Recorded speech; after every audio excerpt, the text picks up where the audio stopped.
साथियों नमस्कार, मैं कमलेश्वर सिंह फिर एक बार आपके सामने उपस्थित हो गया हूं। साथियों, आज की जो ब्रेकिंग न्यूज मैं आपको देने वाला हूं, दरअसल यहां पर आपके पैर के नीचे से नहीं बल्कि एनएचएम के अधिकारियों के पैर के नीचे से जमीन खिसकने वाली है। साथियों, ये मामला एक हाई कोर्ट का है जिसमें कुछ संविदा कर्मचारियों ने जिनको निष्कासित कर दिया गया था, उनने अपने अधिकारों के लिए अपील की थी और हाई कोर्ट ने उनको उनको फिर से वापस करने के लिए, उनकी नौकरी पे वापस करने के लिए, उनको नौकरी देने के लिए विभाग को आदेशित किया था। लेकिन विभाग किस तरह से अपने मनमाने रवैये से उस अधिकार को उनके छीन लिया और आज दिनांक तक उनको उनका अधिकार नहीं मिल पाया, वो अपनी नौकरी पे वापस नहीं हो पाए। जबकि उसी जगह बहुत सारे निष्कासित जो 2016 में कर्मचारी 17 कैडर के हुए थे, तो बहुत सारे कैडर में बल्कि 16, हम 2016 की बात करें, 2016 के पहले भी जो कर्मचारी निष्कासित किए गए थे उनको भी वापस कर लिया गया विभाग में। लेकिन यहां बीमा के अकाउंटेंटों को एक शर्त रख दी गई कि आपको बिना एग्जाम दिए आपकी वापसी नहीं होगी।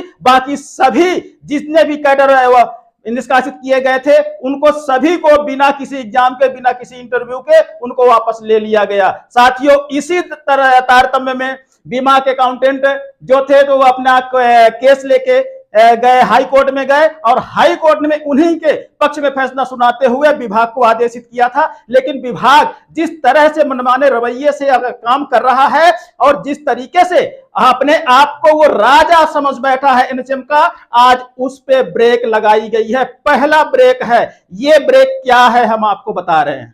साथियों, ये मामला 2016 का है। 2016 में पिटीशन दायर की गई थी, लेकिन एनएचएम के मनमाना अधिकारी जो हैं, मनमाने तरीके से जो अपने आदेश दाखिल करते हैं, एनएचएम कर्मचारियों के सामने रख देते हैं, उसी तरह से उनने हाई कोर्ट के सामने भी जवाब नहीं दिया, जिसके चलते एक अवमानना पिटीशन 2021 में दायर की गई। 2021 तक उनने उन कर्मचारियों को वापस नहीं लिया, बीमा के अकाउंटेंटों को वापस नहीं लिया। तो अवमानना के चक्कर में अब एमडी महोदया जो है उनको हाई कोर्ट 50,000 जमानती वारंट पे बुलाया गया है। साथियों, ये एनएचएम के अधिकारियों का पहला ऐसा जमानती वारंट है जिसपे 50,000 रुपए का लगाया गया है। साथियों, दरअसल बात ऐसी है कि ऑनलाइन से हम सारे दस्तावेज इकट्ठा कर रहे हैं, आरटीआई के माध्यम से दस्तावेज इकट्ठा कर रहे हैं, साथ में हाई कोर्ट की ऑनलाइन जो व्यवस्था है उसमें भी देखते रहते हैं कहां पे कौन से केस चल रहे हैं।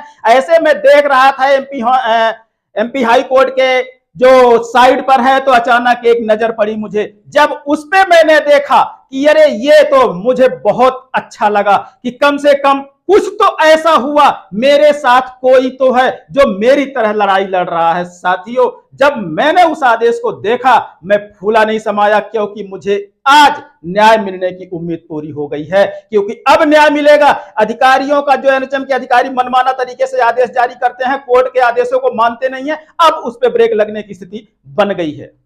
साथियों, जब हमने उस वारंट को, उस आदेश को हाई कोर्ट के देखा जिसमें कि एमडी को 50,000 जमानती वारंट जारी किया गया है, उसमें जो पिटिशनर है, साथियों मैंने उनको संपर्क किया तो उनसे मेरी जब बातचीत हुई तो उन्होंने कहा कि एनएचएम अधिकारियों को मेरा खुला चैलेंज है। मैं आपके वीडियो के माध्यम से कहना चाहूंगा उनके पास कि उनके पास जितनी भी नियमावली हो, जितने भी दस्तावेज हो, सारे निकले के खुले मैदान में आ जाए और मुझसे चर्चा कर लें। लेकिन शर्त एक होगी, वो शर्त ये होगी कि यदि मैं जीत गया तो उनके लिए क्या अपने लिए सजा मंजूर करेंगे, और मैं हार गया तो मेरे लिए सजा तो वैसे ही मेरी संविदा नौकरी जा चुकी है। लेकिन यहां पे स्पष्ट करना है मुझे कि वास्तव में सच्चाई ये जीत सत्य की ही होगी और इसमें पूरा पूरा सहयोग उनको दिया जाएगा।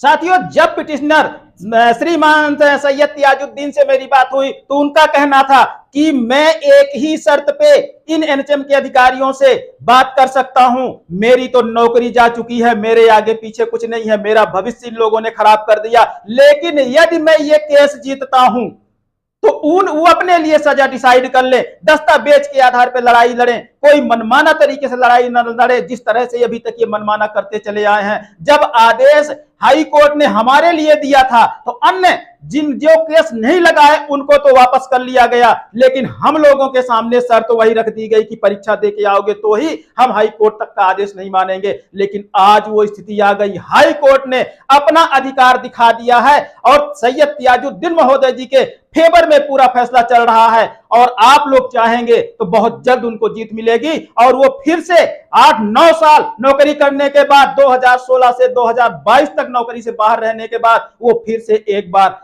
नौकरी में आएंगे। लेकिन साथियों, आपसे मैं ये अपील करना चाहूंगा कि ऐसे जो लड़ने वाले व्यक्ति होते हैं, अपने अधिकार के लिए लड़ते हैं, उनको मैं बारंबार सलाम करता हूं और आपको भी करना चाहिए, आपको पूरा सहयोग भी उनका करना चाहिए, क्योंकि यही लोग हैं जो देश, प्रदेश और कानून की रक्षा करते हैं। साथियों, आज 27 जुलाई 2022 को आज हाई कोर्ट में जमानती वारंट 50,000 रुपए के साथ एमडी महोदया हाजिर होंगी और फिर कोर्ट अपना फैसला सुनाएगा। और यदि इस बार भी हाजिर नहीं होती हैं तो इस बार गैर जमानती वारंट जारी होगा और पुलिस उनको पकड़ के ले जाके हाई कोर्ट जज के सामने खड़ा करेगी। साथियों, इसी उम्मीद के साथ कि आप भी अपना अधिकार, अपना जोश और अपना जुनून बाहर निकालेंगे और अपने अधिकार के लिए लड़ेंगे। मिलेंगे अगले अपडेट के साथ, तब तक के लिए लेते हैं आपसे विदा। इंतजार करिए हमारे वापस आने का। साथियों, नमस्कार।